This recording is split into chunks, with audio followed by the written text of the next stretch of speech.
The morning air hung heavy with dust and the distinct scent of livestock as Belle Matthews pulled her weathered pickup truck into the county fairgrounds. The annual horse auction was already bustling with activity, a sea of cowboy hats and denim moving between makeshift corrals and the central auction ring. Belle, a retired veterinarian with silver-streaked hair and tired eyes, hadn't planned on attending. She'd sworn off these events years ago after witnessing too many neglected animals sold to indifferent buyers.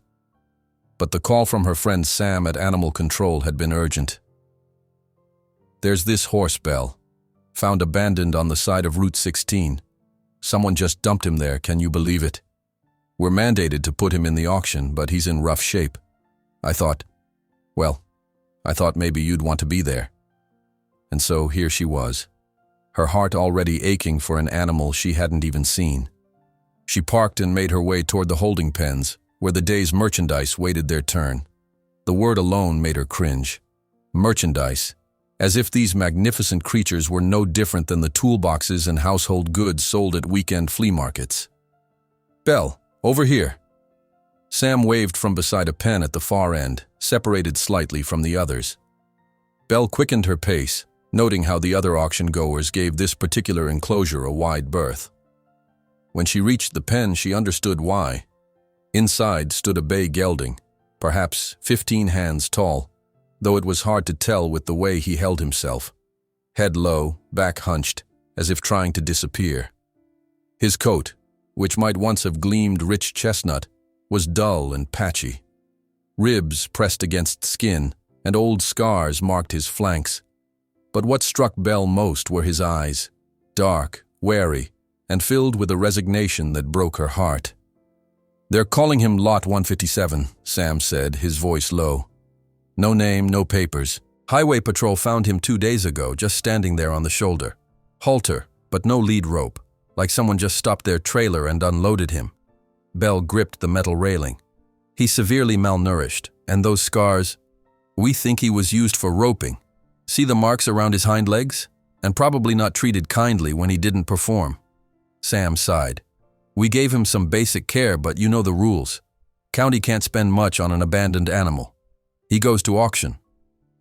"Who would bid on him?" Belle asked, though she knew the answer. "Kill buyers, looking for cheap horses to send to slaughter across the border. Or maybe someone seeking a bargain, not understanding the extensive rehabilitation such an animal would need." "That's why I called you," Sam admitted. "I thought maybe you might—" Belle shook her head. "I'm not set up for rehabilitation anymore, Sam. My little place isn't—" Her words trailed off as the horse suddenly raised his head, ears pricked forward. His nostrils flared as he scented the air, and for a moment, Belle caught a glimpse of the magnificent animal he must once have been. Then, as quickly as it came, the moment passed, and he retreated into himself again, moving to the farthest corner of the pen. "The auction starts in an hour," Sam said. "They're running through the livestock first, then the horses.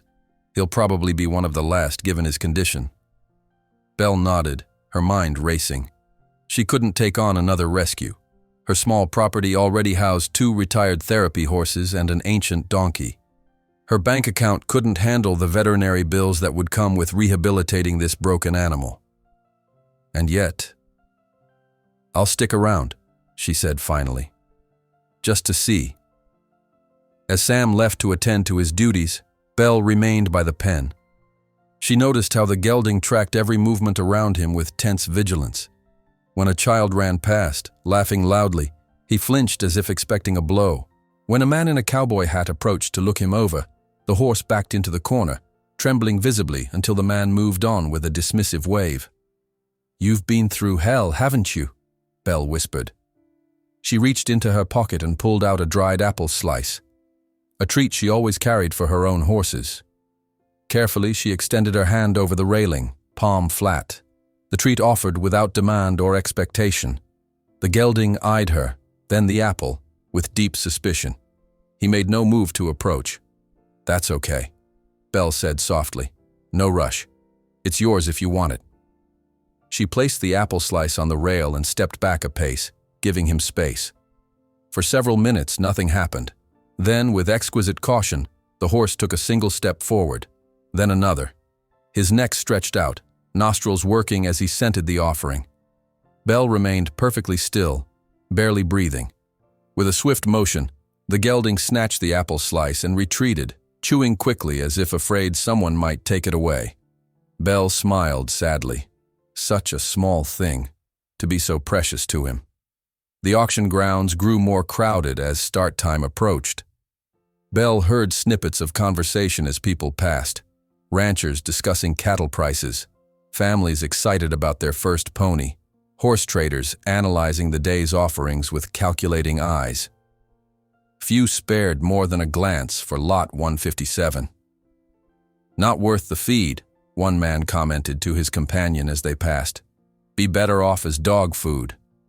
Belle's hands tightened on the railing, but she said nothing. Anger wouldn't help the horse. A family approached then, father, mother, and a girl of perhaps 12. The father looked over the gelding with the experienced eye of someone who knew horses. "This one's seen better days," he remarked. "Wonder what they're asking." "He's so skinny, Dad," the girl said, her voice carrying a note of distress. She had long brown hair pulled back in a ponytail, wearing jeans and a faded t-shirt with a horse design. Not the polished riding clothes of a show competitor, but the practical attire of someone who spent real time with horses. "Yes, honey, he is," the mother said gently. "Sometimes horses get sick or aren't taken care of properly." "But why?" The girl's question hung in the air, simple and devastating. Belle watched as the girl moved closer to the railing, her eyes fixed on the gelding with an expression of pure compassion. The horse, who had retreated to his corner when the family approached, raised his head slightly, something about the girl's energy different enough to register. "His name is Lot 157, Belle found herself saying. "At least, that's his auction number." The girl looked up at her. "That's not a name," she said with the absolute certainty of youth. "That's just a number." "You're right," Belle agreed. "He doesn't have a real name that we know of. He was found abandoned." The girl's eyes widened. "Someone just left him? All alone?" Belle nodded, seeing no reason to shield the child from this reality.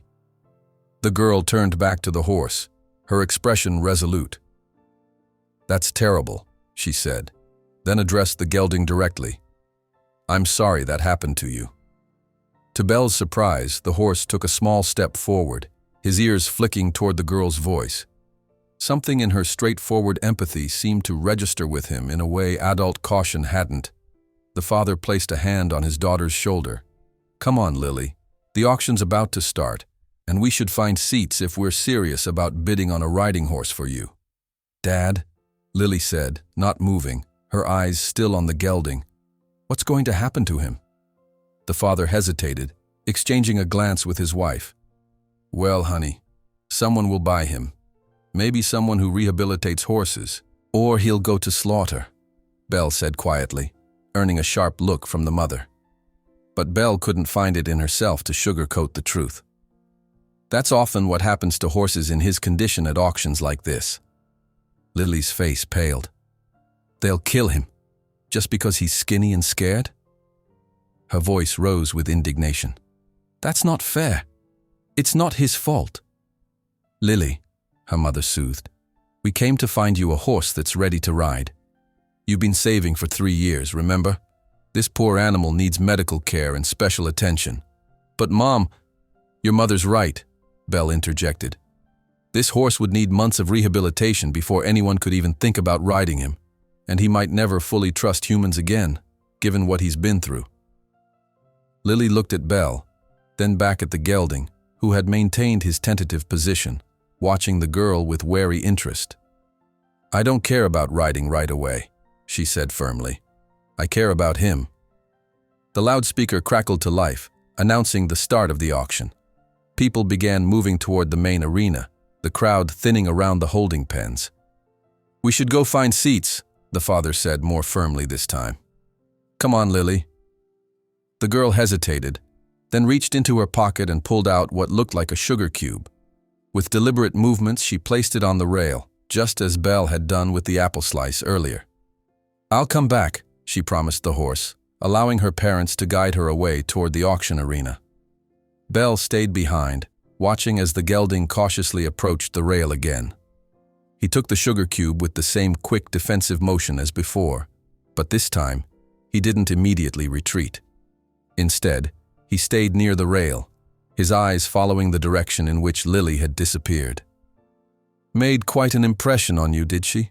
Belle murmured. "Smart girl. Sees right to the heart of things." The horse's ear flicked toward her voice, acknowledging her presence without fear, a small but significant shift. Belle wondered what would happen when Lot 157's turn came in the auction ring. Would anyone bid on him besides the kill buyers? Would Lily convince her practical-seeming parents to take on this massive rehabilitation project instead of the riding horse they'd clearly promised her? And what would Belle herself do when the bidding started? The auction proceeded with methodical efficiency. Belle made her way to the back of the crowded arena, leaning against a support beam where she could observe without being noticed. The auctioneer's rapid-fire delivery filled the space, punctuated by the sharp crack of his gavel as each lot was sold. Cattle went first, followed by sheep, then equipment. Finally, the horses began to appear. Belle scanned the crowd, quickly locating Lily and her parents. They sat near the front, the girl perched on the edge of her seat, her posture tense with anticipation. Her father leaned in occasionally, pointing out features of various horses as they were led into the ring, clearly educating his daughter on what to look for. Belle could read their dynamic from across the room, a knowledgeable horseman preparing his child to make her first significant purchase, wanting her to choose wisely. One by one, the better horses were presented. A gleaming Palomino quarter horse with show experience went for a handsome price. A sturdy paint suitable for trail riding sparked a brief bidding war. A gentle older mare, advertised as bomb-proof for beginners, earned enthusiastic bidding from several families with young children. Belle watched Lily's reactions. The girl seemed interested but not captivated by any of these options. Each time a new horse entered, she would sit up straighter, then gradually relax back into her seat. Not the one she wanted. Her parents exchanged glances over her head, their expressions growing concerned as the selection of suitable riding horses dwindled. As the quality of the offerings decreased, the atmosphere in the arena shifted. The families and hobby riders began to thin out, replaced by dealers and those looking for bargains. The prices dropped accordingly. Belle's stomach tightened. Soon it would be time for the salvage horses, the old, the injured, the problematic. Lot 157. When there was a brief pause in the proceedings, Belle made her way down the aisle, approaching Lily's family. The father noticed her first, giving her a questioning look. "Excuse me," Belle said quietly. "I met you earlier by the bay gelding's pen. I'm Belle Matthews." The father nodded, extending his hand. "John Miller. This is my wife, Karen, and our daughter, Lily." "The horse you were looking at, Lot 157, Belle continued. "He'll be coming up soon. I wanted to make sure you understood what you'd be taking on if you were thinking of bidding." Karen's expression tightened. "We've explained to Lily that we're here for a riding horse, not a rehabilitation project." Lily's face fell, but she didn't protest, suggesting this conversation had already happened several times. "I understand," Belle said, "but as someone who's worked with rescue horses for many years, I thought you might want some professional perspective on his condition." John studied her. "You're a trainer?" "Retired veterinarian," Belle clarified. "I specialized in equine medicine." This clearly raised her credibility in John's eyes. "What's your assessment of him?" Belle chose her words carefully. "Physically, he's suffering from malnutrition and neglect, possibly abuse given those scars. But with proper care, his body could recover. He's not old. I'd estimate 8 to 10 years. No obvious lameness issues that I could detect, though a full exam would be needed." "And mentally?" Karen asked, her voice gentle but practical. "That's harder to gauge," Belle admitted. "He's fearful, defensive, but he responded to Lily in a way that surprised me. Most severely traumatized horses wouldn't approach the rail at all, especially with strangers present. He did, twice. That suggests resilience." Lily's eyes lit up at this assessment. "See? I told you he was special." Special doesn't mean suitable, honey, John said, though his tone had softened. A horse like that could be dangerous if triggered by something that reminds him of past abuse, and the veterinary bills alone would be substantial. I know, Dad, Lily said, but I've been saving for 3 years. I have almost $2,000. We could use that for his care instead of buying a more expensive horse.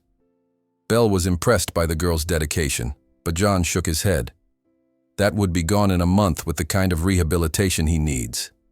The loudspeaker crackled.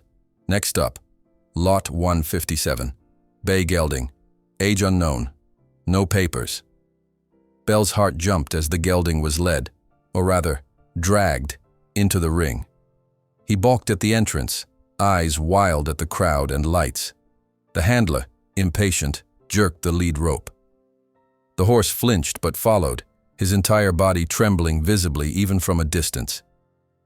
As you can see, this one needs some work, the auctioneer announced, not bothering to hide his disdain. But there's a decent horse under there somewhere. Who'll start the bidding at $300? The arena fell silent. The horse stood in the center of the ring, head down, legs braced as if expecting a blow.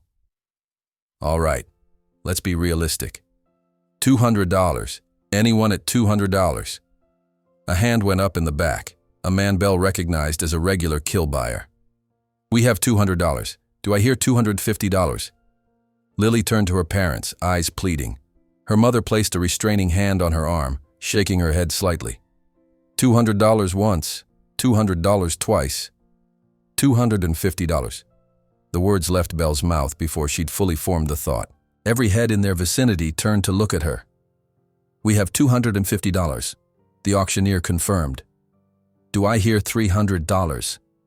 The kill buyer raised his hand again. $300. Belle's throat went dry. She hadn't come prepared to buy a horse today. She had limited funds, 3 elderly equines already depending on her, and no real capacity to take on a rehabilitation case this severe. $350, she said anyway, her voice stronger now. Lily was staring at her, hope blooming across her face. $400, countered the kill buyer, sounding annoyed now.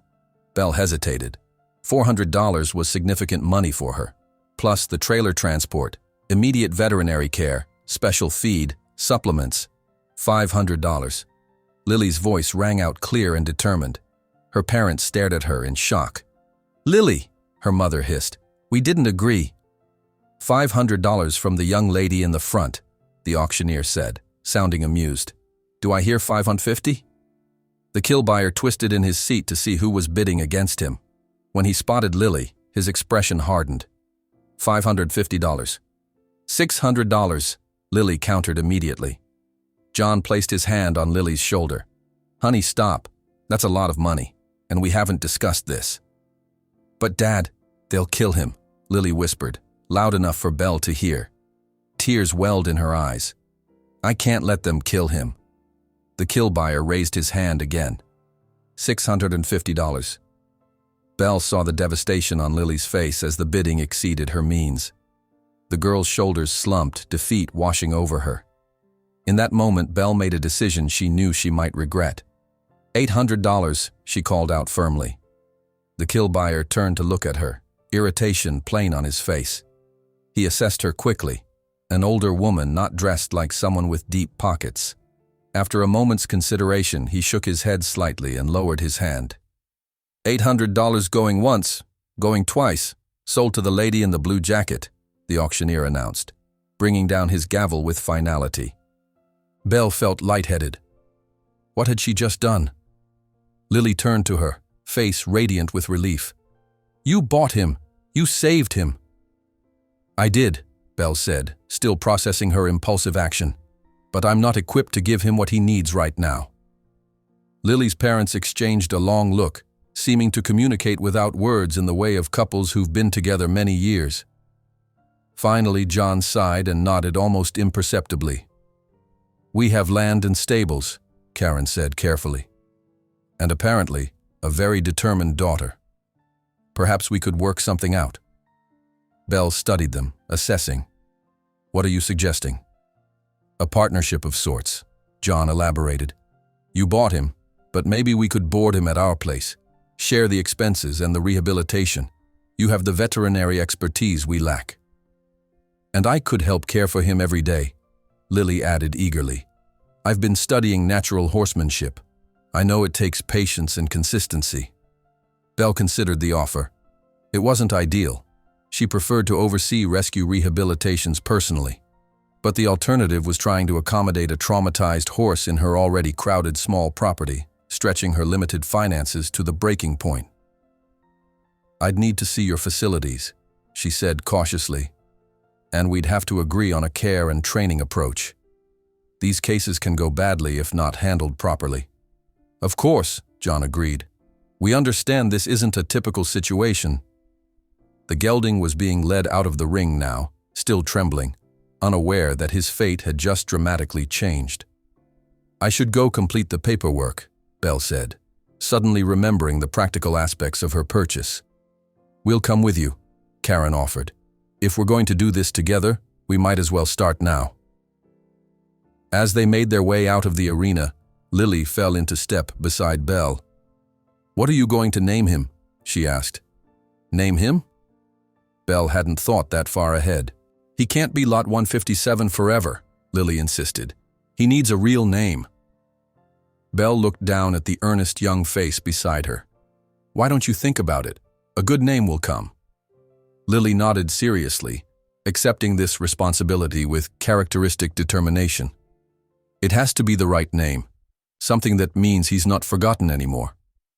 Yes, Belle agreed, touched by the girl's insight. That's exactly what he needs. The logistics of transporting a traumatized horse proved challenging from the start. Belle completed the paperwork and payment with a sense of surreal detachment, watching her bank account diminish by $800 plus fees.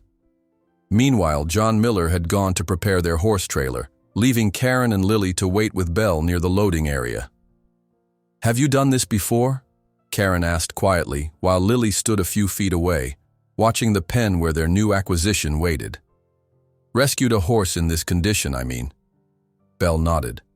Several times, though not recently. Each case is different, but the fundamentals are the same.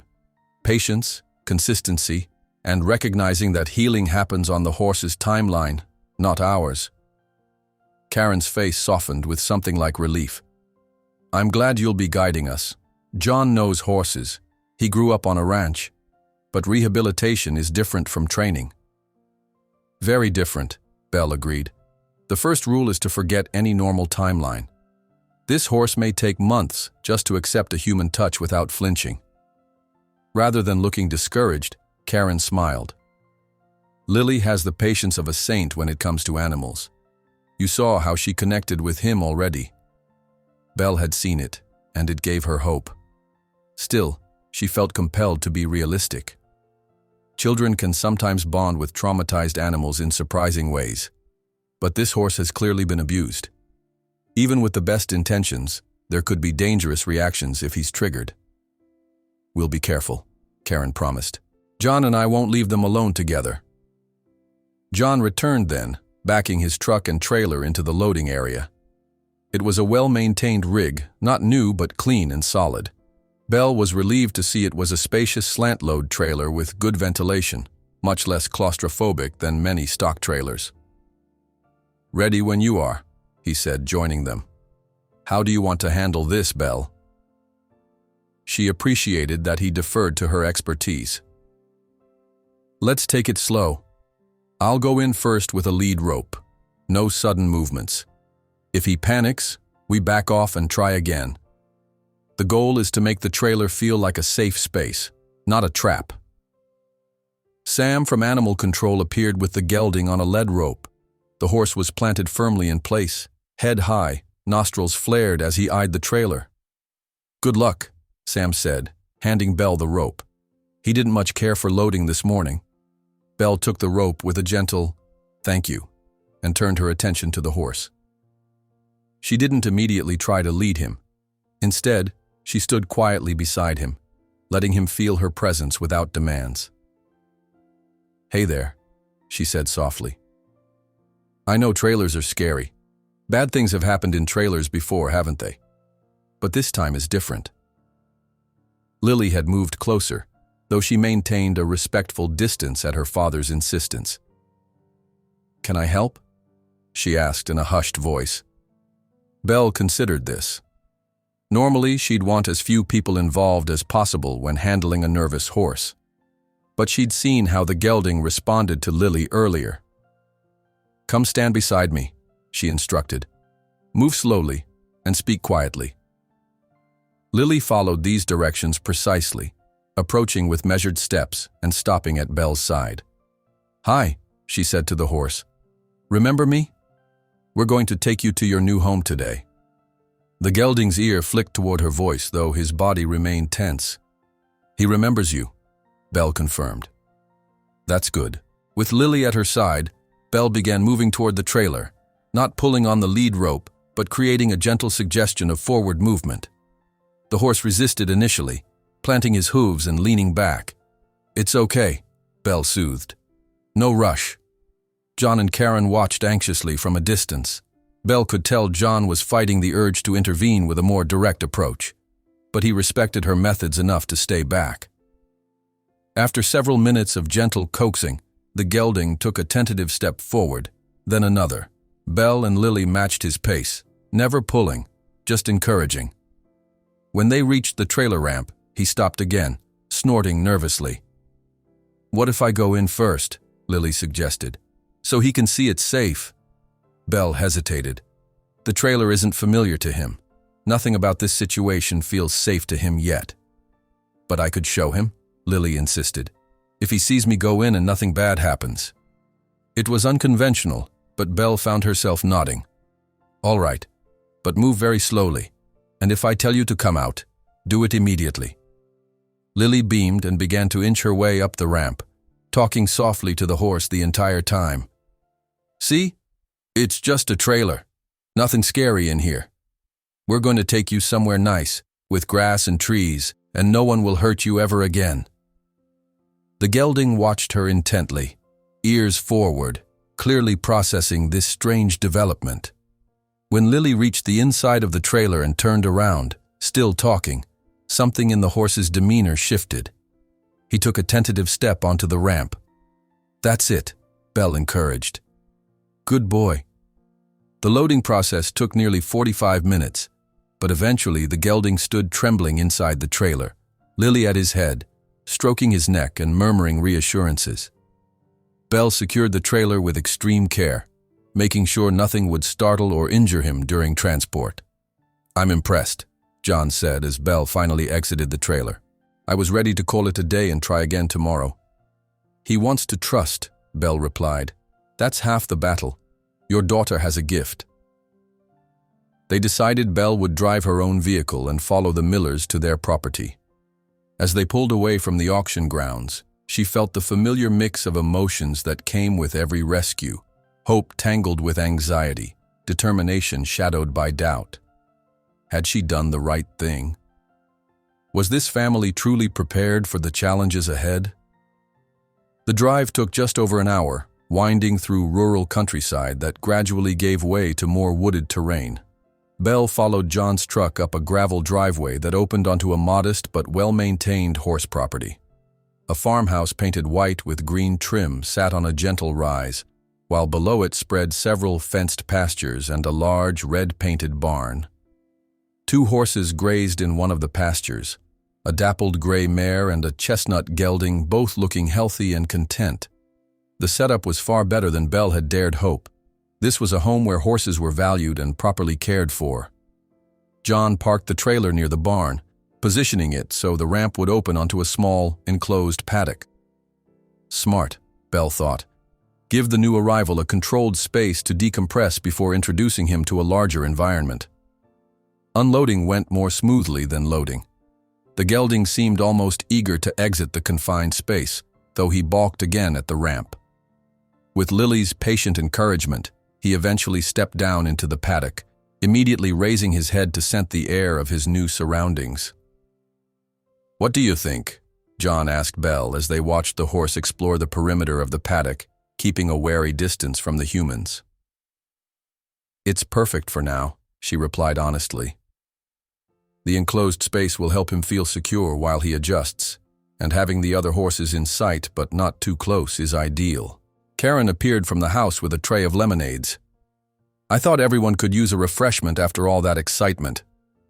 As they gathered by the paddock fence sipping their drinks, Belle began outlining the rehabilitation plan.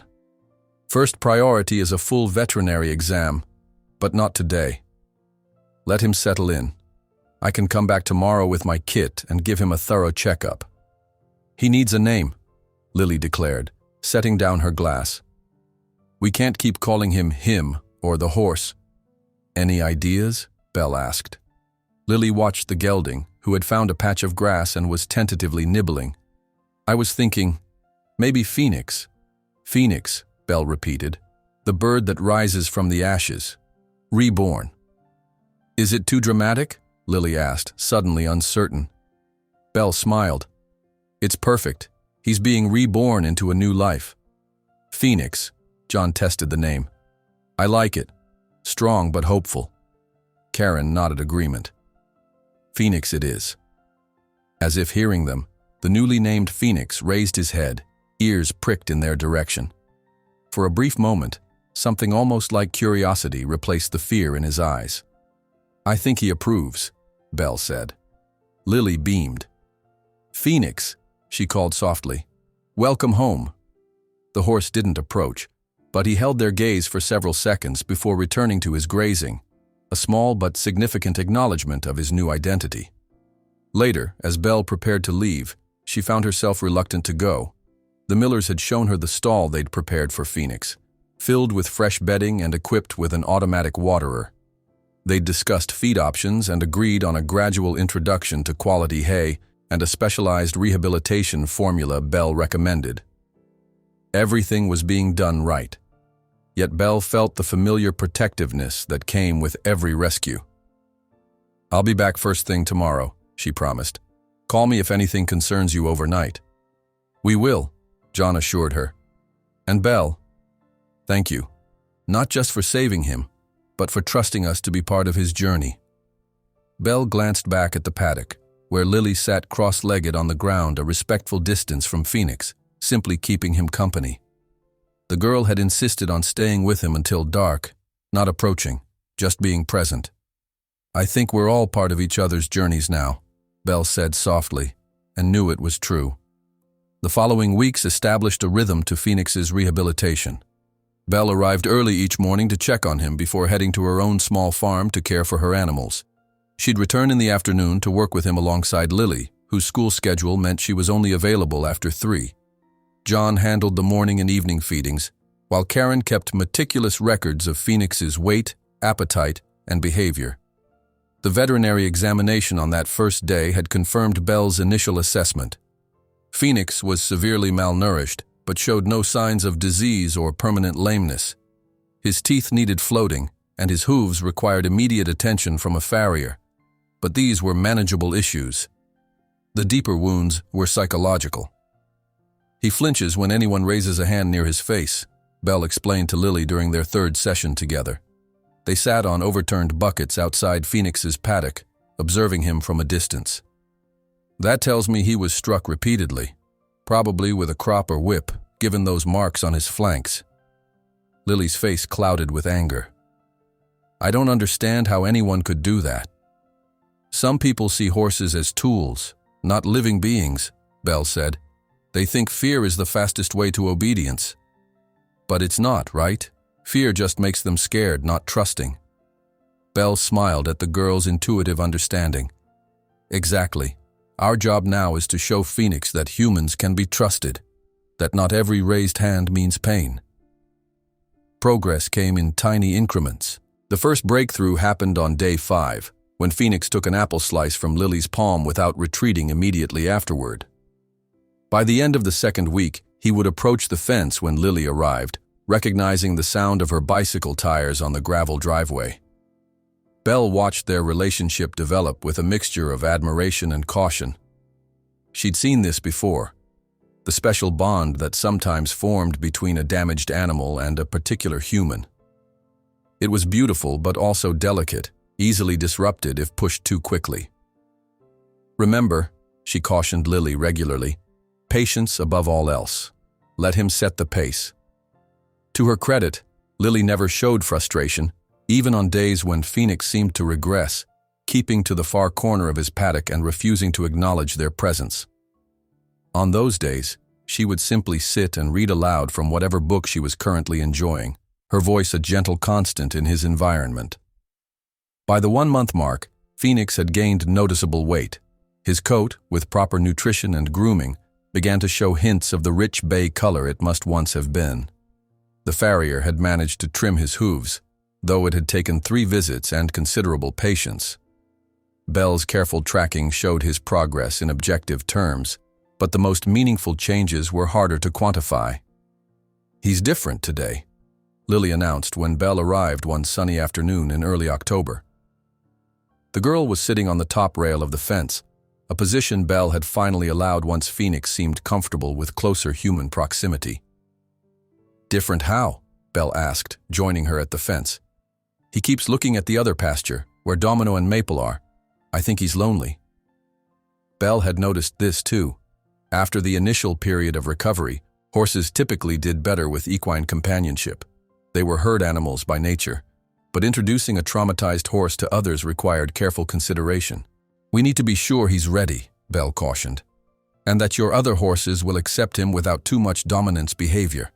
The last thing Phoenix needs is to feel bullied in his new home." "Maple is super gentle," Lily said. "She's the boss, but she's never mean.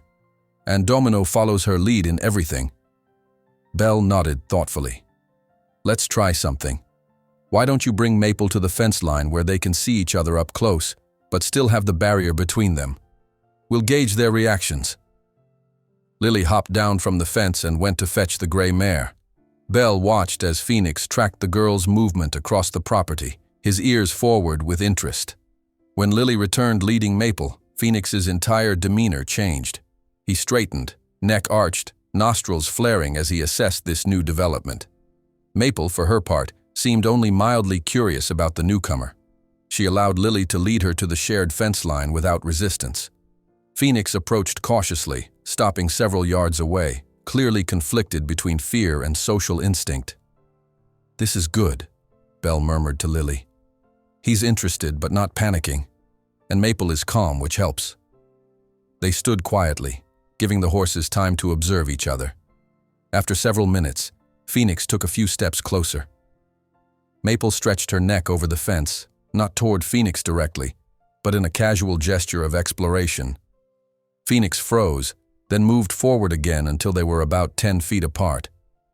"Horses communicate so much through body language," Belle explained. "Maple's telling him she's not a threat, and he's responding to that. See how his muscles are relaxing?" Lily nodded, absorbing this lesson in equine psychology. "Do you think they could be in the same pasture soon?" "Let's give them fence line interaction for a few days first. If that continues to go well, we can try a supervised introduction in the larger space." Over the next week, Phoenix spent increasing amounts of time near the fence shared with Maple and Domino. The older gelding had also joined these meetings, showing similar acceptance of the newcomer. Phoenix still retreated to his shelter when startled, but recovered more quickly each time. On a crisp Saturday morning, with both John and Belle present to supervise, they opened the gate between Phoenix's paddock and the main pasture. Lily stood in the larger field with Maple and Domino, while Belle remained near Phoenix, giving him the choice to step through or stay in his familiar space. "No pressure," Belle told him softly. "It's your decision." Phoenix stared at the open gate for a long time, occasionally looking to Lily for reassurance. The other horses grazed peacefully, demonstrating that the larger space was safe. Finally, with deliberate steps, Phoenix walked through the gate. He stopped immediately on the other side, head high, assessing his new freedom. Maple raised her head, acknowledged him with a soft nicker, then returned to grazing. This simple acceptance seemed to calm Phoenix considerably. He took a few more steps into the pasture, then a few more, until he was about 20 yards from the other horses, close enough for company, but far enough for comfort. "He did it," Lily whispered, her face glowing with pride. Belle smiled. This is a huge step. He's choosing to be vulnerable in a bigger space because the reward of companionship outweighs his fear. That afternoon, after the initial introduction had proven successful, Belle found John inspecting the fence line of the property. She joined him, noting his concerned expression. "Something wrong?" she asked. John gestured to a section of fence that bordered the road. "Just being cautious. This part needs reinforcing. I don't want to risk Phoenix getting out if something startles him." "Smart thinking," Belle agreed. "Newly rescued horses sometimes try to escape when overwhelmed. The more secure he feels, the less likely that becomes. But better safe than sorry." They worked together for an hour, adding extra support to the vulnerable section. As they finished, John broached a subject Belle had been expecting. "Lily's birthday is next month," he said. "She hasn't asked for anything specific, but Karen and I were thinking, well, we wondered if you'd consider transferring ownership of Phoenix to her." Belle wasn't surprised. The bond between Lily and Phoenix had grown stronger each day. Still, she had reservations. "Phoenix will need specialized care for months, possibly years," she said carefully. "And there's no guarantee he'll ever be rideable, which is what Lily originally wanted." "We understand that," John assured her. "We've discussed it as a family. Lily says she doesn't care if she never rides him. She loves him for who he is." He paused, then added, "We draw up proper paperwork ensuring he can never be sold or given away without your consent, even when Lily's an adult. And of course, you'd always be welcome to visit him." Belle felt a familiar bittersweet emotion rise within her. This was how rescue was supposed to work, finding permanent loving homes for animals in need. Yet there was always a twinge of loss in letting go. "Let me think about it," she said finally. "It's not that I don't trust your family. You've been amazing with him. I just want to be absolutely sure it's the right decision for everyone, especially Phoenix." John nodded, respecting her caution. "Of course. No rush." As they walked back toward the barn, Belle caught sight of Lily sitting cross-legged in the pasture, reading a book. Phoenix grazed nearby, closer than Belle had ever seen him voluntarily position himself to a human outside of feeding times. As if sensing their attention, he raised his head and looked directly at them, his eyes clearer and more present than they had been since his rescue. In that moment, Belle knew what her decision would be. Autumn deepened, painting the landscape around the Miller farm in brilliant shades of red and gold. Phoenix continued to make progress, though not without setbacks. One particularly cold morning, John accidentally dropped a metal bucket near the gelding, sending him into a panicked frenzy that undid weeks of careful trust building. For 3 days afterward, Phoenix retreated to the far corner of the pasture, refusing to approach anyone, even Lily. "Don't despair," Belle counseled the dejected girl as they watched Phoenix from a distance. "Recovery isn't linear. There will always be steps backward mixed with the steps forward." Lily nodded, though her disappointment was evident. "I just hate seeing him scared again. It's like he forgets all the good things that have happened." "That's exactly what happens," Belle explained. "Trauma changes how the brain processes fear. When something triggers him, his instincts override his rational mind. He literally can't remember that he's safe now. So what do? We start again, patiently, consistently. We remind him as many times as it takes that the world has changed for him." With characteristic determination, Lily did exactly that. She returned to their earliest approaches, sitting quietly at a distance, offering treats without expectation, reading aloud so Phoenix could reaccustom himself to her voice. By the end of the week, he had begun to edge closer again, his curiosity gradually overcoming his renewed wariness. Belle observed this process with growing admiration for Lily's instinctive understanding of what Phoenix needed. The girl never pushed, never showed frustration. She seemed to grasp intuitively what had taken Belle years of experience to learn, that healing happened in the spaces between attempts, in the quiet moments of consistent presence. On a brisk November afternoon, with the first hint of winter in the air, Belle arrived at the farm to find Lily standing in the center of the round pen they used for training. Phoenix circled her at a distance, his movements showing the first signs of the athletic grace that must have once made him valuable. "What are you working on?" Belle asked, leaning on the fence. Lily smiled without taking her eyes off Phoenix. "Just feeling. I'm trying to learn his language." Belle watched as Lily shifted her weight slightly, and Phoenix responded by changing direction. There was no lead rope, no obvious cue, just a subtle communication between them. "You've been studying natural horsemanship," Belle observed. Lily nodded. "I borrowed some books from the library, and I've been watching videos online. It's amazing how much horses can understand if we learn to speak to them properly." The depth of the girl's commitment impressed Belle deeply. Most 12-year-olds, even those who loved horses, would have grown impatient with Phoenix's slow progress. They would have wanted to ride, to jump, to have the kind of relationship depicted in movies and books.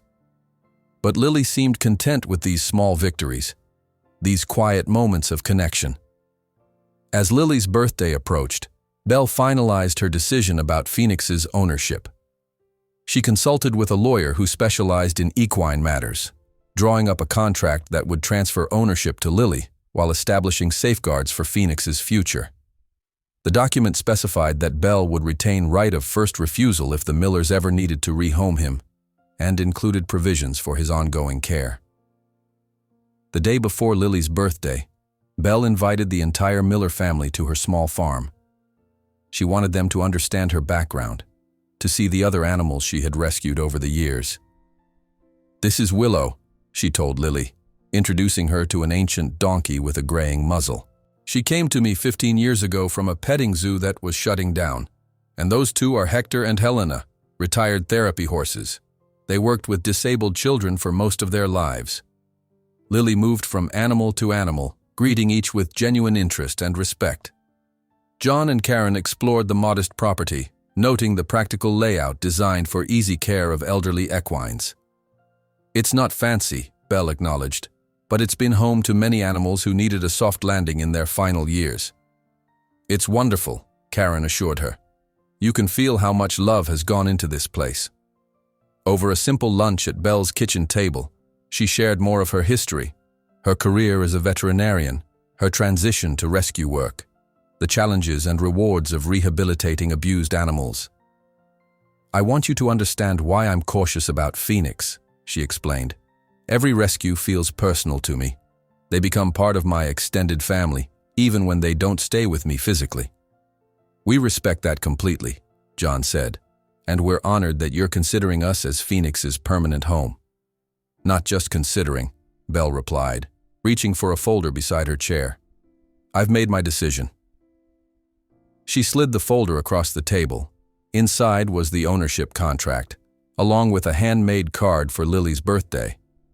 Karen read through the document first, then passed it to John, both of them nodding their understanding of the terms. "This seems very thorough," John commented. "We're comfortable with all of these provisions." Belle turned to Lily. "I know your birthday isn't until tomorrow, but I wanted to give you this today, in private." Lily opened the card, which contained a simple message. To Lily, whose heart was big enough to see Phoenix when he was invisible to everyone else. "He is yours to love and protect now. Happy birthday. Love, Belle." The girl's eyes widened as she grasped the meaning. "You're giving him to me? Really?" "With your parents' agreement and supervision," Belle clarified, "and with the understanding that his well-being will always come first." Lily launched herself into Belle's arms, nearly knocking the older woman off her chair. Thank you. I promise I'll take care of him forever." Belle returned the embrace, feeling the girl's pure joy and knowing she'd made the right decision. "I know you will, sweetheart. That's why I'm doing this." Later, after the papers were signed, and the Millers had returned home to prepare for Lily's birthday celebration the next day, Belle sat on her porch watching the sunset. A familiar mix of emotions washed over her: satisfaction at seeing a rescue succeed, wistfulness at letting go, and the ever-present awareness that there would always be more animals needing help. She had grown attached to Phoenix, as she did with all her rescues. But she had also grown attached to Lily, finding in the girl a kindred spirit who understood the depth of communication possible between humans and animals. Perhaps that was the greatest gift of this particular rescue. Not just saving one horse, but nurturing the compassion of a child who would carry that spirit forward. The next morning, Belle arrived at the Miller farm carrying a special gift, a custom-made halter for Phoenix, crafted from soft leather with his name engraved on a brass plate. She found the family in the kitchen, Lily still in her pajamas, opening presents at the breakfast table. "Belle!" Lily exclaimed, jumping up to hug her. "Come see what my parents got me." On the table lay several items related to natural horsemanship, books, training tools, and a beautiful journal with a horse embossed on the cover. "For documenting Phoenix's progress," Karen explained, "and your journey together." Belle presented her gift, and Lily unwrapped it reverently, running her fingers over the engraved nameplate. "It's beautiful," she breathed. "Can we try it on him now?" "It's your birthday," John laughed. "You can do whatever you want." They all trooped out to the pasture, where Phoenix was grazing with Maple and Domino. At the sight of Lily, he raised his head and, to everyone's delight, walked directly toward her. It was the first time he had approached anyone without hesitation. "He knows," Lily whispered as Phoenix stopped in front of her. "Somehow he knows today is special." With gentle movements, she slipped the new halter over his head.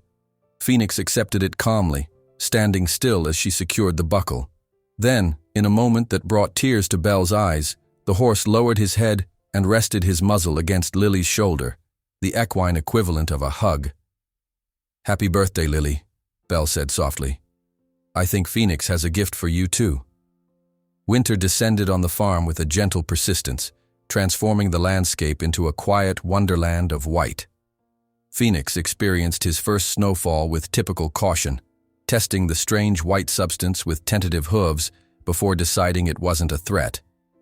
By December, he had settled into a comfortable routine with the Miller family, continuing to make slow but steady progress in his rehabilitation. Belle visited less frequently now, confident in Lily's ability to handle Phoenix's day-to-day care. She still came once a week to check his physical condition and consult on his training, but increasingly found herself in the role of mentor rather than primary caretaker. "I think we're ready to try something new," Lily announced during one of Belle's December visits. They were in the barn, Phoenix contentedly munching hay in his stall while they brushed him. The gelding now accepted grooming with relative ease, though he still flinched occasionally when a brush moved too quickly near his face. "What did you have in mind?" Belle asked, curious about Lily's thinking. "I want to see if he'll accept a saddle pad on his back," Lily said. "Not a saddle yet, just the pad, to get him used to the feeling." Belle considered this carefully. They had been working on desensitizing Phoenix to touch all over his body, but anything resembling tack still triggered visible anxiety. Memories of previous mistreatment were clearly associated with riding equipment. "It's not a bad idea," Belle said slowly, "but we need to approach it thoughtfully. Remember, for Phoenix, these aren't just new experiences. They're potentially traumatic reminders." "I know," Lily assured her. "I thought we could start by just showing him the pad, letting him sniff it, then maybe touch it to his shoulder first, not his back." Belle smiled at the girl's methodical approach. "You've really been studying those natural horsemanship books, haven't you?" Lily nodded earnestly. "And keeping notes on what works best with Phoenix specifically, like how he's more comfortable with new things if he sees Maple experience them first." "That's excellent observation, using the confidence of a herd member to build his own." Belle set down her brush. "Let's try your idea. Do you have a saddle pad you want to use?" Lily brought out a simple blue pad, clean but well worn. "I thought something that already smells like the barn would be less scary than something brand new." They began the process with Phoenix still in his stall, where he felt most secure. Lily held the pad while Belle stood quietly at Phoenix's head, not restraining him, but providing reassurance. Lily allowed Phoenix to inspect the pad thoroughly, his nostrils flaring as he took in its scent. "Good boy," she murmured when he didn't immediately retreat. See? Just a boring old blanket. Nothing scary. With infinite patience, she began touching the pad to different parts of his body, starting with his shoulder as planned, then his neck, always returning to areas where he showed comfort before attempting more sensitive zones. Phoenix tensed when the pad first brushed his back but didn't panic. After nearly 40 minutes of this careful introduction, Lily was able to rest the pad briefly on his back before removing it. "That's enough for today," Belle advised, noting the subtle signs of stress Phoenix was beginning to display, the slight elevation in his breathing, the increased tension in his muscles. "Always end on a positive note." Lily agreed readily, rewarding Phoenix with a favorite treat and lavish praise before returning him to the pasture.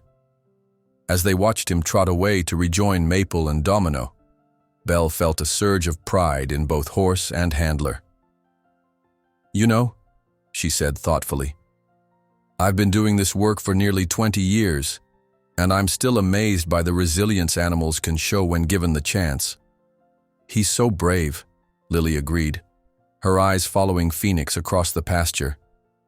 "Every day he chooses to trust us a little more, even though humans hurt him before. That's what makes this work worthwhile," Belle said, witnessing that choice, that moment when fear gives way to trust. Their quiet reflection was interrupted by the arrival of John's truck, returning from town with supplies. He waved as he pulled up to the barn, then began unloading bags of feed and bales of hay. "How did today's session go?" he asked, setting down a heavy bag. "Really well," Lily reported eagerly. "Phoenix let me put the saddle pad on his back." John raised his eyebrows, clearly impressed. "That's a big step. Your mother will be thrilled to hear it." As they helped John unload the supplies, Belle noticed something unusual in his demeanor, a slight tenseness, a preoccupation that hadn't been there before. She waited until Lily had gone inside to prepare hot chocolate before asking about it. "Everything all right, John? You seem concerned about something." He sighed, leaning against the truck. "Maybe. Probably nothing." He hesitated, then continued. "I ran into Sam from Animal Control in town. He mentioned there's been some interest in Phoenix's case." Belle frowned. "What kind of interest?" "Apparently someone's been asking questions at the auction house about the bay gelding that was rescued a few months back, wanting to know who bought him, where he ended up." A cold feeling settled in Belle's stomach, unrelated to the winter air. "Did Sam say who was asking?" John shook his head. "Just that it was a man, well-dressed, seemed to have money, paid cash for information." "And did they give him information?" Belle asked sharply. No, John assured her. "The auction records show you as the buyer, and they didn't share your information. But Sam thought we should know someone was asking."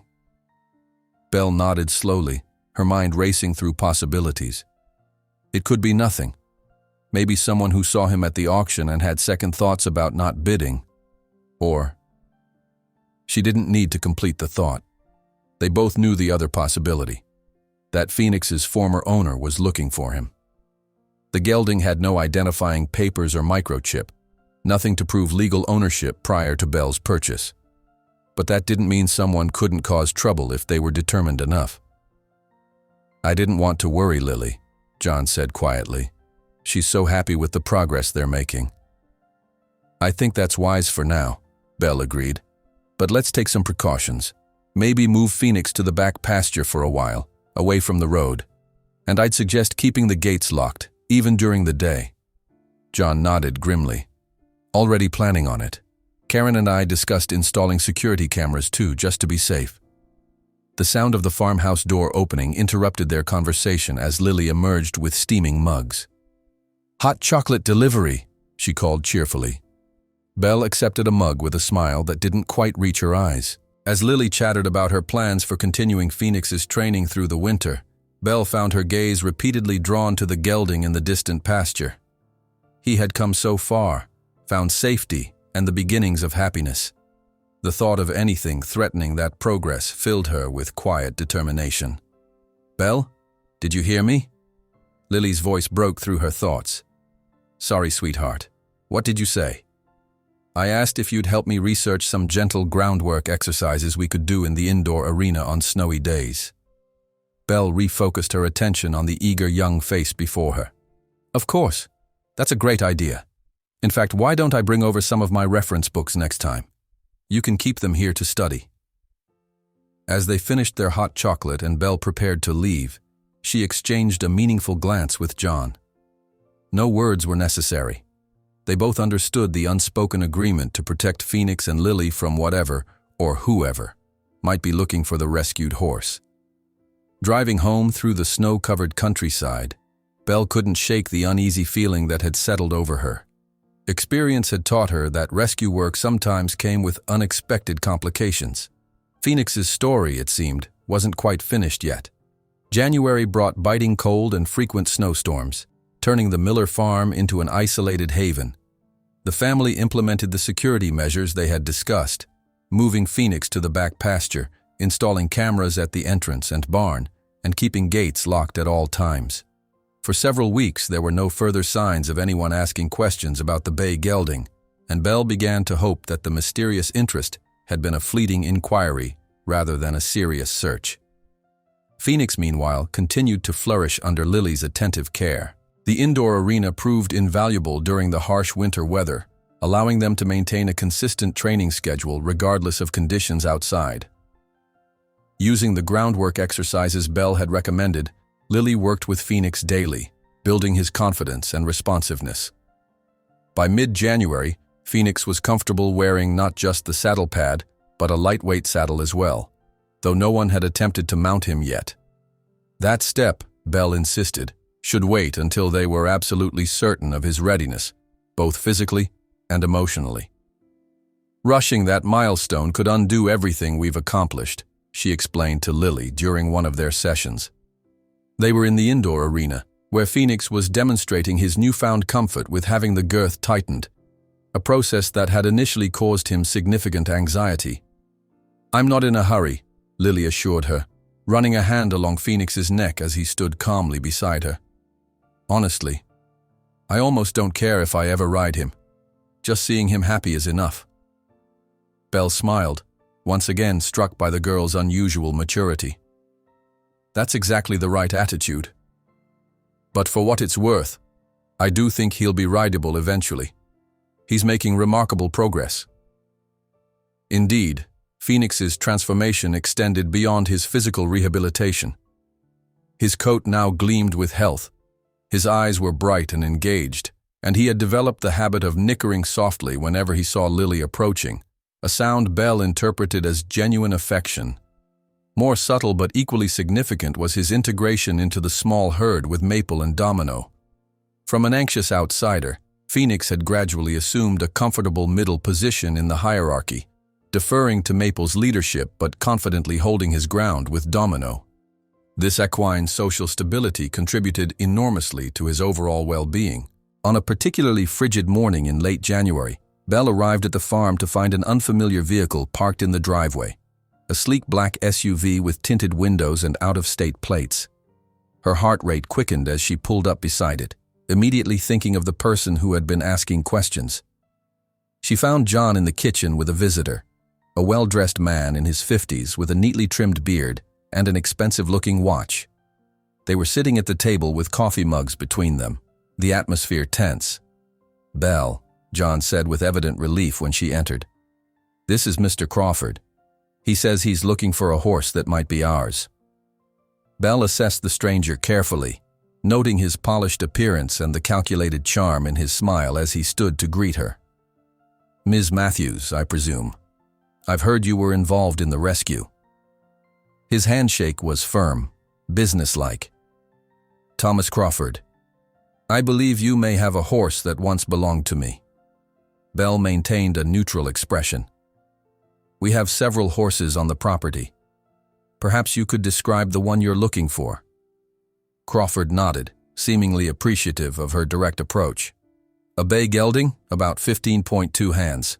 I sold him to a trainer about 2 years ago, but recently learned he may have been abandoned.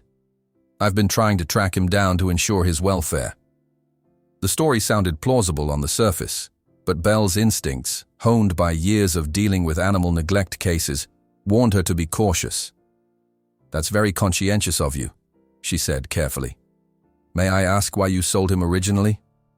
A flicker of something, annoyance, impatience, crossed Crawford's face before his smooth expression returned. My daughter lost interest in riding, and he was too much horse for a beginner. I sold him to someone I thought would develop his potential. And now you want him back? John asked. Crawford smiled. I feel responsible for what happened to him. When I heard he'd been abandoned, I wanted to make it right. I'm prepared to reimburse you generously for any expenses you've incurred. Before either John or Belle could respond, the back door opened and Lily entered, stamping snow from her boots. Dad, Phoenix did the most amazing... She stopped abruptly, noticing the stranger. Crawford's attention snapped to the girl, his expression sharpening with interest. Phoenix, is that what you're calling him now? The proprietary tone in his voice raised Belle's hackles immediately. Lily looked uncertainly between the adults, sensing the tension. Lily, John said calmly, why don't you go back out to the barn? We'll be there shortly. The girl hesitated, clearly reluctant to leave, but nodded and retreated. When the door closed behind her, Belle turned to Crawford. Mr. Crawford, I purchased a bay gelding at auction some months ago. He had been abandoned and was in terrible physical condition. He also showed clear signs of abuse, not just neglect, but deliberate mistreatment. Crawford's expression hardened slightly. Horses get thin when they're not fed properly. That's hardly my fault if the trainer I sold him to didn't maintain him correctly. I'm not talking about being thin, Belle countered. I'm talking about whip marks, scarring consistent with harsh bits, and extreme fear responses to human handling. This horse wasn't just neglected. He was broken systematically. That's a serious accusation, Crawford said, his voice cooling. I assure you he was in excellent condition when I sold him. John leaned forward. Mr. Crawford, why exactly are you here? What do you want? The man straightened his already impeccable posture. As I said, I want to make things right. I'll buy the horse back at a fair price, more than fair, given his current condition. He's not for sale, John stated firmly.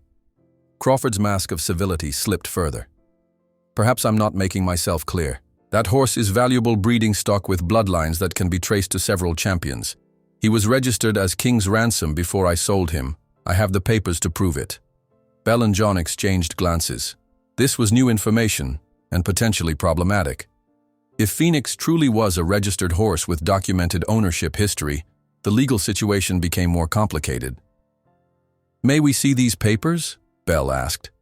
Crawford reached into an inner pocket of his jacket and produced a folded document, a registration certificate with a detailed pedigree. Belle examined it carefully. The horse described matched Phoenix in general terms, bay gelding, approximate age, height. There was even a distinctive white marking on the forehead that corresponded to Phoenix's star.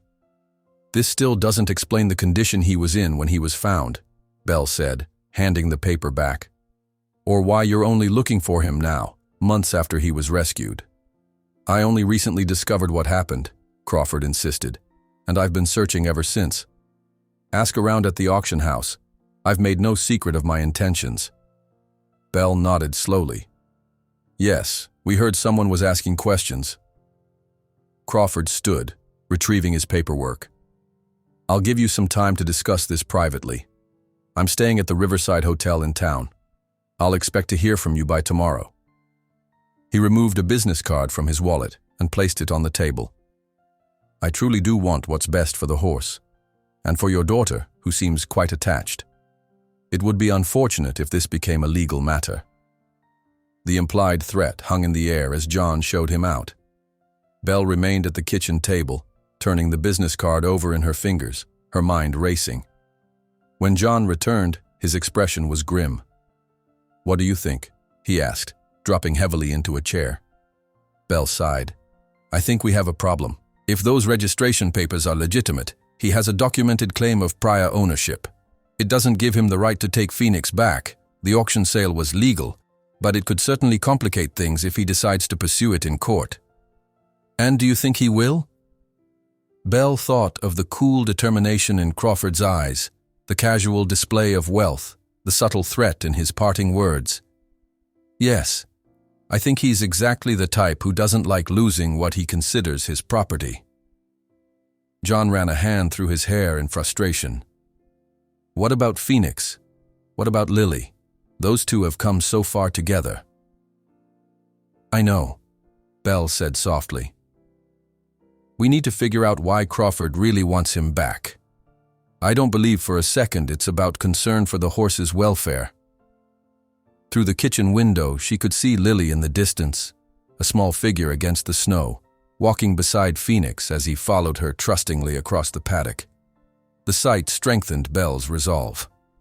Whatever Crawford's true motives, she wasn't about to let him destroy the healing that had taken place on this farm. I have some contacts who might be able to help us look into Crawford's background, she said, pulling out her phone. In the meantime, don't let Phoenix out of your sight. The next 24 hours passed in a haze of anxiety and urgent research. Belle called in favors from contacts throughout the equine community, veterinarians, rescue organizations, even a lawyer who specialized in animal welfare cases. By evening, she had gathered enough information about Thomas Crawford to confirm her suspicions that his interest in Phoenix went beyond simple sentiment or responsibility.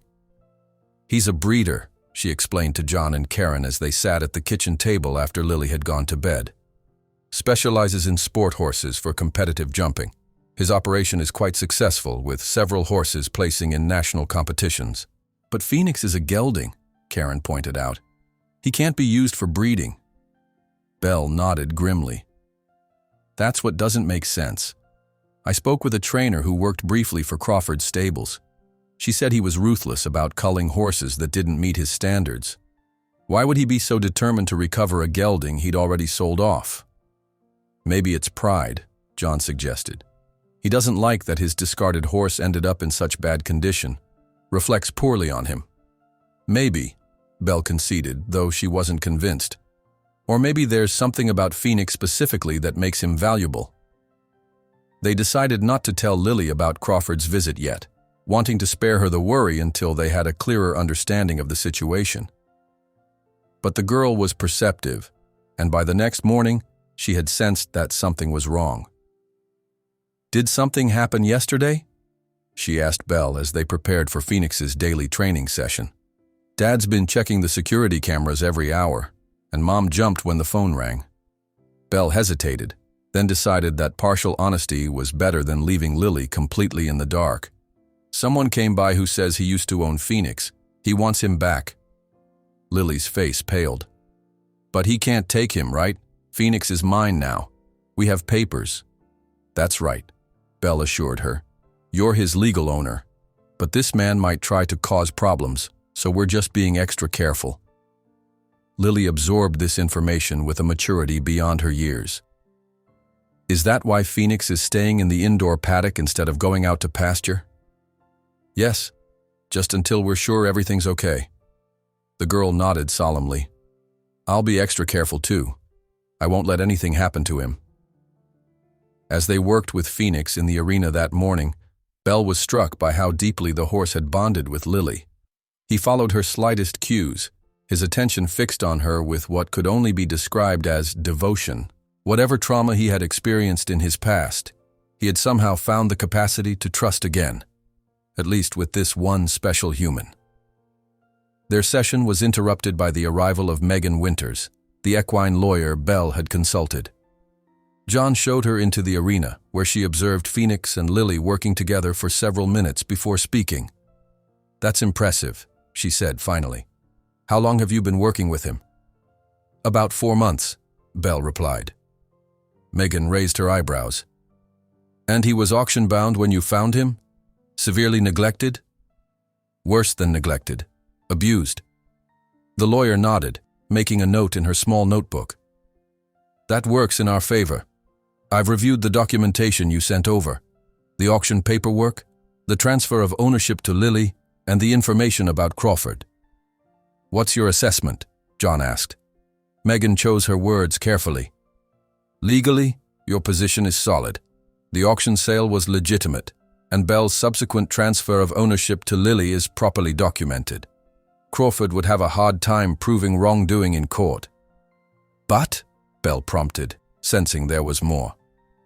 But legal battles are expensive and draining, even when you're in the right. And people like Crawford can afford to drag things out, filing motion after motion, until most opponents give up out of sheer exhaustion. So what do we do? John asked, his expression troubled. First, we need to understand what he really wants, Megan advised. His story about wanting to make things right doesn't add up. Once we know his true motivation, we can better counter it. They agreed that Bell would contact Crawford to schedule a meeting, neutral ground, not at the Miller farm. The Riverside Hotel where he was staying had a restaurant that would serve their purposes. Bell would go alone, armed with questions and a recording device that Megan assured her was legal in their state, as long as one party to the conversation knew it was happening. That afternoon, Bell found herself sitting across from Thomas Crawford in a corner booth of the hotel restaurant. He looked even more polished than before, dressed in a cashmere sweater that probably cost more than Bell's monthly mortgage payment. "I appreciate you meeting me," he said, signaling a waiter for coffee. "Have you and the Millers reached a decision?" Bell met his gaze directly. "We're not selling Phoenix back to you, Mr. Crawford, but I did want to understand your interest in him better." A flicker of annoyance crossed his face. "I thought I explained that. I feel responsible." "For a gelding you sold 2 years ago?" Bell interrupted. "One of many horses that have passed through your stables? Forgive me if I find that hard to believe." Crawford studied her for a moment, then seemed to recalibrate his approach. "You've done your homework, I see. Then you know I run a successful breeding operation, which is precisely why your interest in a gelding is puzzling." The waiter arrived with coffee, creating a brief pause in the conversation. When he departed, Crawford leaned forward slightly. "What if I told you there was a mistake in his registration?" Bell frowned. "What kind of mistake?" "King's Ransom, Phoenix as you call him, was recorded as a gelding when I sold him. But there was a mix-up in the paperwork. He's actually an intact stallion with exceptionally valuable bloodlines." Bell stared at him in disbelief. "That's impossible. Phoenix is definitely a gelding. I've examined him myself." Crawford smiled thinly. "Are you certain?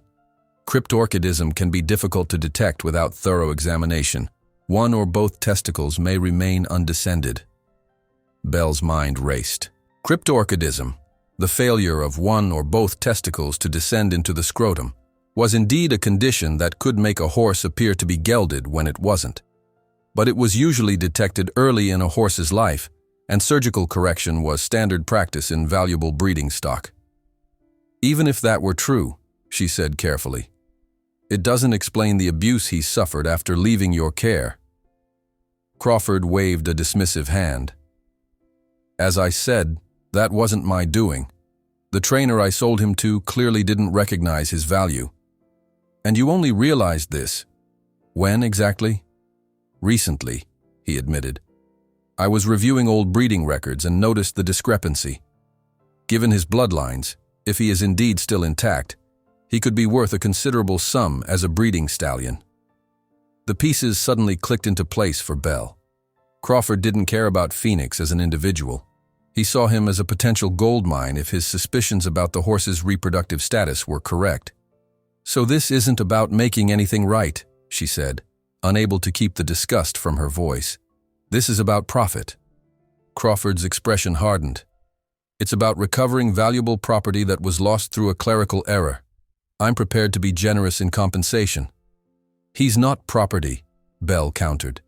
"He's a living being who's finally found safety and healing after what was clearly a traumatic experience. And he's legally owned by a 12-year-old girl who loves him." "Sentiment doesn't change facts," Crawford said coldly. "If he's cryptorchid as I suspect, he belongs with professionals who can manage his condition and utilize his genetic potential, not as a pet for a child." Bell felt a surge of anger but kept her voice level. "Have you considered that if he is cryptorchid, that condition might explain some of his behavioral issues? Undescended testicles can cause significant pain and temperament problems. All the more reason he should be in professional hands." or all the more reason he should remain where he is, with people who care about his welfare rather than his market value. Belle gathered her purse, preparing to leave. "Thank you for your honesty, Mr. Crawford. It clarifies our position perfectly." Crawford's smile didn't reach his eyes. "This conversation doesn't change my intentions, Ms. Matthews. I'll be pursuing all available avenues to recover what's mine." "You're welcome to try," Belle replied, standing. "But you should know that Phoenix has more people fighting for him than you might expect." As she walked away, Belle felt a mix of concern and determination. Crawford's revelation about Phoenix's possible condition added a complicated dimension to the situation. But it also gave them insight into his motives, and perhaps a way to resolve the conflict once and for all. Belle returned to the Miller farm with Crawford's revelation weighing heavily on her mind. If Phoenix was indeed cryptorchid, rather than fully gelded, it would explain certain aspects of his behavior that had puzzled her. The occasional bursts of stallion-like aggression, particularly when Maple was in season. The persistent reactivity that seemed disproportionate even to his traumatic past. The peculiar way he carried himself sometimes, as if in discomfort that wasn't related to his external injuries. She found John, Karen, and Megan waiting in the kitchen, Lily having been sent to a friend's house for the afternoon to keep her distracted from the growing tension. "Crawford thinks Phoenix is cryptorchid," Belle announced without preamble. "He believes there was an error in the registration, and that Phoenix has undescended testicles that make him valuable for breeding." "Is that possible?" Karen asked, her brow furrowed with concern. Belle sighed. "It's possible, yes. I examined Phoenix when we first got him, but I was more focused on his obvious injuries and malnutrition. With cryptorchidism, especially if it's bilateral, meaning both testicles are undescended, it can be difficult to detect without ultrasound or hormone testing." "And if he is cryptorchid," John asked, "what does that mean for our situation?" Megan, the lawyer, leaned forward. "It doesn't change the legal ownership. The auction sale was still valid, regardless of any mistakes in Phoenix's registration. But it does explain why Crawford is so persistent. A stallion with the bloodlines he described could be worth tens, even hundreds of thousands of dollars for breeding. But breeding a cryptorchid stallion would be irresponsible," Belle pointed out. "The condition is hereditary. Any reputable breeding operation wouldn't use a cryptorchid stallion, no matter how impressive his bloodlines. Crawford doesn't strike me as someone overly concerned with responsible breeding practices," Megan said dryly. "He sees dollar signs, not ethical considerations." They discussed their options for nearly an hour. Crawford had made it clear he intended to pursue legal action. While their position was strong in terms of ownership rights, the prospect of a lengthy court battle was daunting. "We need to confirm whether Phoenix actually is cryptorchid," Belle finally concluded. "If he is, we have a decision to make. If he isn't, we can prove Crawford's claim is baseless." The next morning, Dr. Elena Reyes, a respected equine veterinarian and reproductive specialist whom Belle had known for years, arrived at the farm. Lily, who had been told only that Phoenix needed a special checkup, watched anxiously as Elena conducted a thorough examination, including an ultrasound. "Well?" Belle asked when Elena finished and they stepped away from Phoenix's stall. Elena nodded grimly. "Crawford's right. He's cryptorchid. Bilateral, in fact. Both testicles are undescended, which is why it wasn't immediately obvious." Lily looked between them, confusion clear on her face. "What does that mean? Is Phoenix sick?" Belle put a gentle hand on her shoulder. "Not exactly sick, honey. It means that when someone thought they made Phoenix a gelding, when they removed what makes him a boy horse, they didn't actually get everything. There are still parts inside him that are producing hormones that can make him uncomfortable and sometimes affect his behavior." "Can it be fixed?" Lily asked immediately. "Yes," Elena confirmed. "But it would require surgery, more invasive than a standard gelding procedure because we'd need to go in abdominally to find and remove the undescended testicles." Lily nodded with the same serious consideration she brought to all matters concerning Phoenix's welfare. "Would the surgery make him feel better?" Less scared sometimes? It might, Elena said honestly. Cryptorchid horses often experience discomfort and hormone fluctuations that can contribute to behavioral issues. Removing the undescended testicles could help him feel more balanced and comfortable. Belle watched as Lily processed this information, seeing the girl's natural compassion war with her fear for her beloved horse. The surgery has risks, doesn't it? Lily asked perceptively. All surgeries do, Elena acknowledged. But it's a procedure I've performed many times. The benefits would likely outweigh the risks in Phoenix's case. And it would make him officially a gelding, Belle added, thinking of Crawford's claim. Not a potential breeding stallion. Understanding dawned in Lily's eyes. Is that why that man wants him back? Because he thinks Phoenix can be used for breeding? Belle exchanged glances with John and Karen, who had joined them outside the stall. Yes, she admitted, that's what we believe. Lily's expression hardened with a determination that seemed beyond her years. Then we definitely need to do the surgery. Phoenix isn't just something to make money from. He's my friend, and he deserves to feel better. The adults couldn't help but smile at her resolute declaration. It's not a simple decision, Karen cautioned. The surgery is expensive, and there's still the issue of Mr. Crawford's legal threats. Actually, Megan interjected, having observed the conversation quietly until now, the surgery might solve both problems. Once Phoenix is definitively gelded, Crawford's primary interest in him disappears. He's unlikely to pursue an expensive legal battle for a horse that no longer holds breeding value.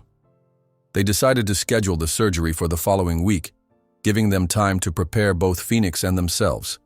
Elena recommended a specialized equine hospital about 2 hours away, where Phoenix would have access to the best care during his recovery. As they made these arrangements, Belle found herself watching Lily with Phoenix, struck once again by the depth of their connection. The girl sat in the stall with him, speaking softly as she had done from the beginning, explaining in her straightforward way what was going to happen and why it would help him feel better. Phoenix, as always, listened with his ears pricked forward, occasionally lowering his head to nuzzle her shoulder or hair, gestures of affection that had been unimaginable months earlier. He understands more than we think, Lily told Belle when she approached the stall. Not the words, maybe, but the feeling behind them. He knows we're trying to help. Belle smiled. I think you're right. Horses are incredibly intuitive, especially with people they trust. Do you think he'll be scared at the hospital? Probably, Belle admitted honestly. It's a new place with new people and smells. But Elena and her team are very good with nervous horses, and we'll be there as much as they'll allow us to be. Lily nodded, accepting this reality. I'll make him a special good luck charm to wear on his halter, so he knows I'm with him even when I can't be there. The day before Phoenix was scheduled to leave for the hospital, Crawford appeared at the farm again, this time accompanied by a man he introduced as his attorney. Belle had anticipated this move and had asked Megan to be present as well. They met in the miller's living room, tension thick in the air. I understand you've confirmed my assessment about the horse's condition, Crawford began, his tone smugly satisfied. So you see now why it's imperative he be returned to my care. Actually, Belle countered, what we've confirmed is that Phoenix has a medical condition requiring surgical intervention. He's scheduled for a cryptorchid castration procedure tomorrow. Crawford's face flushed with anger. You have no right. That horse's genetic material is extraordinarily valuable. That horse, John interrupted firmly, is suffering from a painful hereditary condition that you either failed to diagnose while he was in your care or deliberately concealed when you sold him. Either way, it demonstrates negligence that undermines any claim you might make about concern for his welfare. Crawford's attorney placed a restraining hand on his client's arm. Mr. Miller, Ms. Matthews, let's discuss this reasonably. My client is prepared to cover all expenses you've incurred in the care of this animal, plus substantial compensation for your time and effort. Surely that's preferable to a protracted legal battle. Megan leaned forward. My clients have no interest in selling Phoenix at any price.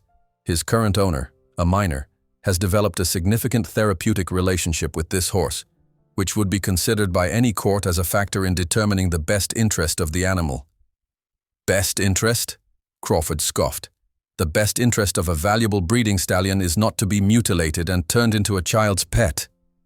The best interest of any animal, Bell said quietly but firmly, is to be free from pain and fear. Phoenix has experienced enough of both in his life. The surgery will happen tomorrow, Mr. Crawford. After that, I suspect your interest in him will diminish considerably. Crawford stood abruptly. This isn't over. I'll get an injunction to stop that surgery. On what grounds? Megan challenged. You have no current legal claim to the horse. The documented trail of ownership is clear. And if you try to argue that the horse's value is being deliberately diminished, you'd first have to establish your right to that value, which you cannot do. The standoff continued for several tense minutes, Crawford and his attorney conferring in hushed tones while Bell, Megan, and the Millers waited. Finally, Crawford straightened his expensive jacket and fixed them with a cold stare. You'll be hearing from us, he said simply, and departed with his lawyer in tow. Will he really be able to stop the surgery? Karen asked once they were gone. Megan shook her head. It's highly unlikely he could get an emergency injunction by tomorrow morning. But to be safe, I suggest we move Phoenix to the hospital tonight instead of waiting until morning. Once the procedure is done, Crawford's leverage is essentially gone. They quickly rearranged their plans, calling Elena to expedite the transportation. As they prepared Phoenix for the journey, loading him into John's trailer with exceptional care, Lily tied her handmade charm to his halter, a small pouch containing a lock of Maple's mane, a smooth stone from the pasture, and a tiny note she'd written. For courage, she told him, stroking his neck as he sniffed the charm curiously. So you know you're not alone. Belle, watching this tender exchange, felt a fierce protectiveness surge through her. Whatever Crawford might attempt, she was determined that this girl and this horse would not lose the healing bond they had forged together against all odds. The equine hospital was a state-of-the-art facility set on sprawling grounds with paddocks and walking paths for recovering patients. Belle and John had accompanied Phoenix in the trailer, while Karen and Lily followed in the family car. They arrived well after dark, the winter sky sprinkled with stars that seemed to shimmer with cold clarity. Dr. Elena met them at the entrance, her team efficiently unloading Phoenix and guiding him to a prepared stall. Despite the unfamiliar surroundings, the gelding remained surprisingly calm, his eyes fixed on Lily as she walked alongside him, her hand resting lightly on his shoulder. We'll prep him for surgery first thing in the morning, Elena explained once Phoenix was settled. You're welcome to stay until he goes in, but the procedure itself will take several hours, and recovery will require close monitoring. We'll be here, Lily said firmly with a glance at her parents that brooked no argument. John and Karen exchanged a resigned look. They had already arranged to take the day off work, knowing their daughter wouldn't be persuaded to attend school while Phoenix was in surgery. Belle spent the night in her car in the hospital parking lot, too anxious about Crawford's threats to leave the premises. Around 2 a.m., headlights swept across the lot, startling her from a light doze. She sat up, alert, as a dark SUV pulled in and parked. A familiar figure emerged, Thomas Crawford, alone this time. Belle got out of her car and walked to meet him, positioning herself between Crawford and the entrance to the hospital. It's the middle of the night, Mr. Crawford, she said by way of greeting. The hospital is closed to visitors. Crawford's face was taut with anger. I just spent 6 hours with my lawyers trying to get an emergency hearing for an injunction. Do you know what the judge said? That I was wasting the court's time over what amounts to a property dispute involving a horse of unclear value and contested ownership. Belle remained silent, waiting for him to continue. 30 years, Crawford said, his voice bitter. 30 years I've spent building my breeding program. The bloodline in that horse goes back to my first stallion, a champion that put my operation on the map. Do you have any idea what you're throwing away? I know exactly what we're doing, Belle replied calmly. We're helping a horse that was abused and abandoned find peace and healing.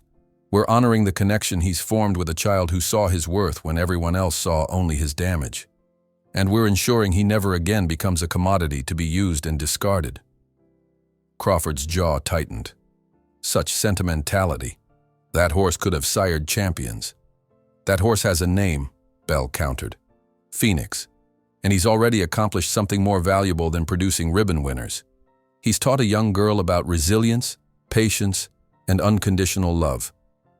And he's taught me that no matter how broken someone seems, they can find their way back to trust if given enough time and gentleness.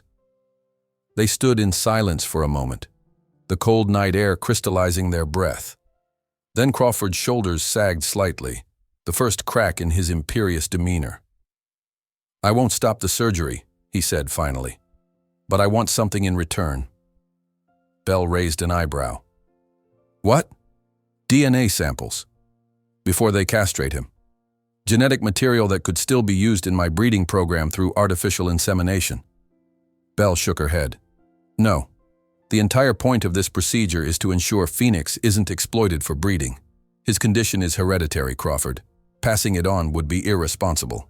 I have techniques to screen for—" "No," Belle repeated firmly. "Phoenix deserves to be just a horse, not a genetic resource, not an investment, not a means to an end.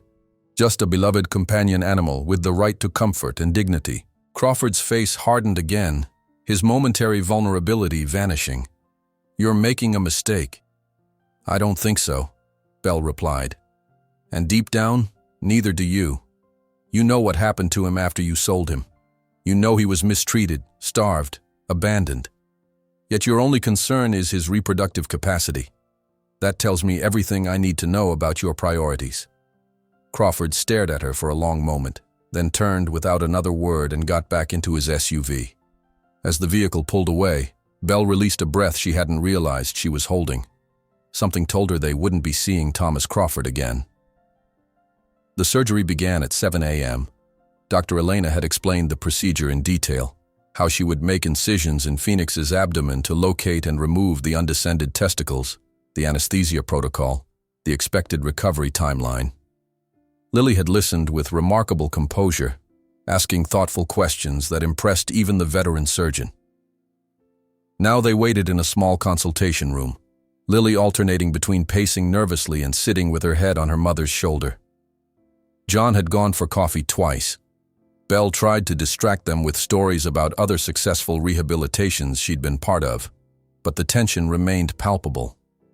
Finally, shortly after noon, Elena appeared in the doorway, still wearing surgical scrubs, but with her mask pulled down. Her smile told them everything before she even spoke. "He did beautifully," she announced. "We found both testicles without complications, and his vital signs remained strong throughout. He's in recovery now, just starting to wake up." Lily's face broke into a radiant smile. "Can I see him?" "In about an hour," Elena promised. "He'll be groggy and a bit uncomfortable, but having you there might actually help him stay calm as he comes out of anesthesia." True to her word, Elena escorted Lily to the recovery stall an hour later. Phoenix lay on a thick bed of straw, special padded bandages around his abdomen, an IV line running to his neck. His eyes were half open, blinking slowly as awareness gradually returned. "Talk to him," Elena encouraged. "Let him hear your voice." Lily knelt by his head, gently stroking his forelock. "Hey, Phoenix," she said softly. "You did so good. The doctor fixed what was hurting you, and now you're going to feel better." The gelding's ears twitched at the sound of her voice. His eyes opened a bit wider, focusing on her face. "That's it," Lily continued. "I'm right here. I stayed the whole time, just like I promised." Slowly, with visible effort, Phoenix raised his head slightly, enough to rest it against Lily's knee. The girl looked up at Elena, her eyes shining with tears of relief and joy. "He recognizes me," she whispered. "Of course he does," Elena smiled. "That bond you've built doesn't disappear under anesthesia." The recovery period stretched over several weeks. Phoenix remained at the hospital for the first 7 days, receiving round-the-clock professional care. Lily visited daily after school, sitting with him for hours, reading her homework aloud or simply keeping him company as he gradually regained his strength. When he finally returned to the Miller farm, he was greeted by Maple and Domino with gentle nickers of recognition. The physical changes from the surgery became apparent in subtle ways. His behavior was calmer, more consistent. The unpredictable flashes of aggression disappeared, and he seemed more comfortable in his own body, as if relieved of a persistent pain he'd carried for years. By early spring, Phoenix had fully recovered. Belle, who still visited regularly though less frequently, watched with pride as Lily worked with him in the round pen one mild March afternoon. The transformation in both horse and handler was remarkable. Where once there had been fear and hesitation on both sides, now there was confidence and trust. Phoenix moved with a fluid grace that spoke of physical and emotional well-being, responding to Lily's subtle cues with willing precision. "I think he's ready," Belle said when Lily joined her at the fence. "Ready for what?" Lily asked, though the spark in her eyes suggested she knew exactly what Belle meant. "To be ridden, if you're ready too." Lily's face lit up, but then she grew serious. "Only if you're sure it won't scare him or bring back bad memories." "There's only one way to find out," Belle replied, "but I believe he trusts you enough now to tell you if he's not comfortable." The first ride was planned with meticulous care. They chose a quiet morning, used the saddle Phoenix had gradually become accustomed to during his rehabilitation, and kept everything low pressure and calm. John stood at Phoenix's head while Lily mounted carefully from a mounting block, settling gently into the saddle. Everyone held their breath as Phoenix processed this new sensation. His ears flicked back and forth, his body tense, but he didn't panic. After a few moments, he relaxed, accepting Lily's familiar weight and presence. "Good boy," Lily whispered, leaning forward to stroke his neck. "It's just me." They walked a few steps, then a few more, the circle widening as Phoenix's confidence grew. Belle, watching from outside the round pen, felt her throat tighten with emotion. Here was the horse no one had wanted, deemed worthless at an auction, scarred by abuse and betrayal. And here was the girl who had seen through his defenses to the spirit within, who had offered him patience when he needed time, gentleness when he expected pain, and constancy when he feared abandonment. Together, they had accomplished what once seemed impossible. Not just recovery, but transformation. Not just healing, but flourishing. As Phoenix broke into a smooth trot, Lily's laughter rang out across the spring meadow, the sound of pure joy, of connection, of promises kept and trust rewarded. Belle smiled, knowing that whatever challenges might lie ahead for this remarkable pair, they would face them together, with the same courage and compassion that had brought them to this moment. Phoenix had finally come home.